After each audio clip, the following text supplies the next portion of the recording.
Bakit ba kasi sa dinami-dami ng lalaki nagkagusto sa akin, ikaw pa napili ko?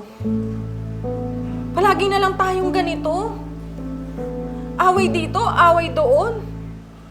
Jigo, 2 years na akong nagtitiis. Akala ko magbabago yung buhay natin. Hanggang ngayon, pinag-aawayan pa rin natin yung pera. Oo nga. 2 years na tayo. Pero kahit kailan di mo ko binigyan ng pagkakataon na dumiskarte ng sarili ko. Palagi kami nasasabi. Lahat ng desisyon ko kinokontra mo. Alam mo, masyado kang perfectionist eh. Kaya nga hanggang ngayon, di ba? Ang tingin mo sa akin, isang malaking pagkakamali.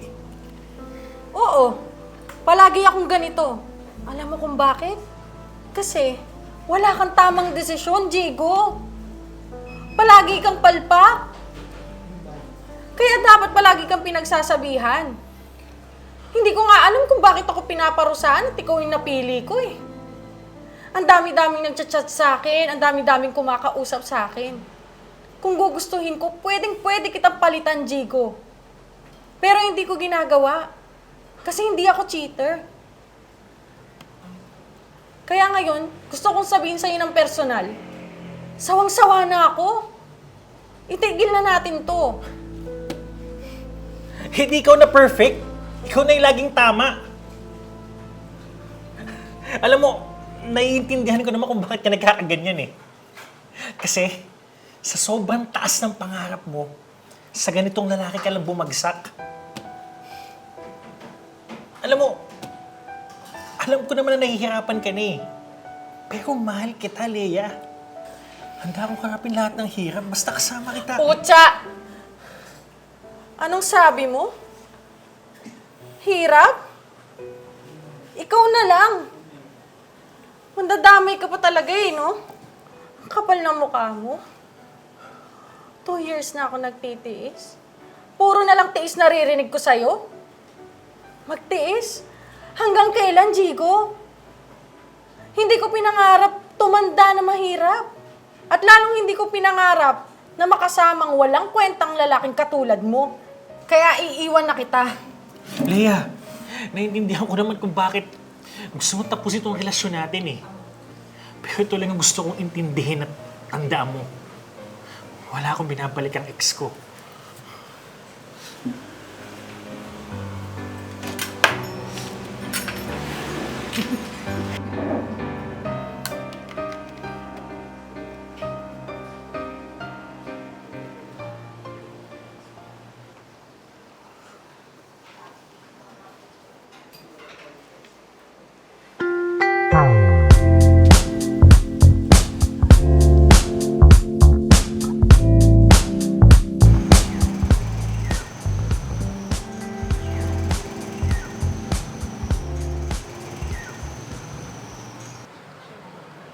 Leia?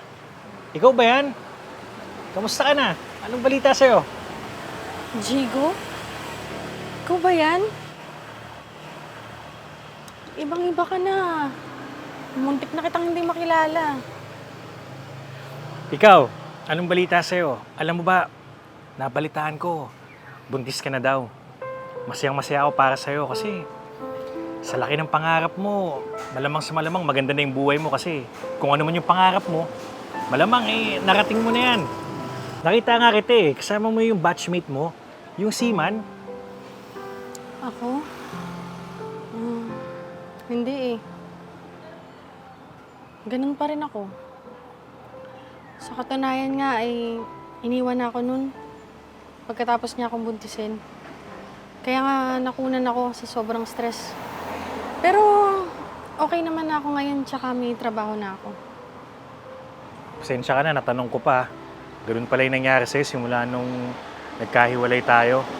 Pero masaya pa rin naman ako kasi kahit pa paano, okay ka na. Excuse me sir, kanina pa po pala kayo naantay ni Madam. And by the way, dumating na po yung shipment natin. Excuse me po ulit. Ano? Sa'yo itong establishment? Wow! Ang bilis ng panahon. Negosyante ka na pala. Ang galing mo naman. Kayang-kaya mo naman pala eh. Paano nangyari yun? Ang totoo nga niyan, simula nung naghiwalay tayo, naging seryoso ako sa mga pangarap ko. Nag-focus ako. Talagang pinilit kong maabot yung gusto ko talagang mangyari sa buhay.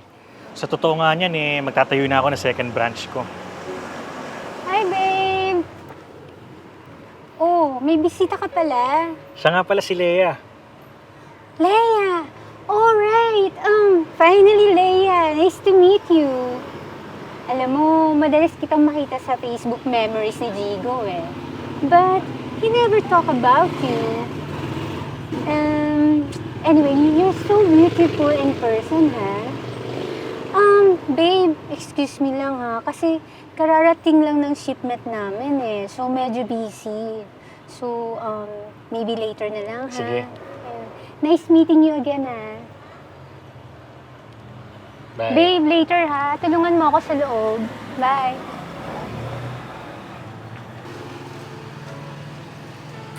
Di ba siya yung cashier dun sa favorite restaurant natin? Oo, siya nga. Cashier? Bakit siya pa? Ano ba namang klaseng tanong yan? Ba't ka nagtatanong ng ganyan? Hindi ko maintindihan. Bakit sa dinami-dami, cashier pa napili mo? Kung kaya mo naman pala umasenso, bakit hindi nung tayo pa?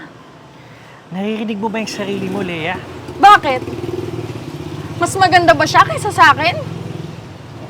Mas sexy ba siya kaysa sa akin? Mas matalino ba siya kaysa sa akin? Hindi. Hindi naman pala eh. Bakit hindi na lang ako ulit? Tinatanong mo ba kung bakit hindi ikaw at siya yung pinili ko? Oo. Hindi siya matalino. Pero sobra siyang bilib na bilib sa akin kapag nagsasalita ako. Hindi siya pinakamaganda. Pero lagi siya nakasuporta habang inaabot ko yung mga pangarap ko. Hindi rin siya sexy kumpara sa'yo. Pero siya pinaka-sexy sa mata ko habang inaasikaso niya ako tuwing nagkakasakit ako. Malayong malayo kung kukumpara ko kayong dalawa, Lea. Pero siya, yung tipo ng babae na pipiliin ko sa araw-araw. Pasensya ka na, Lea. Excuse me.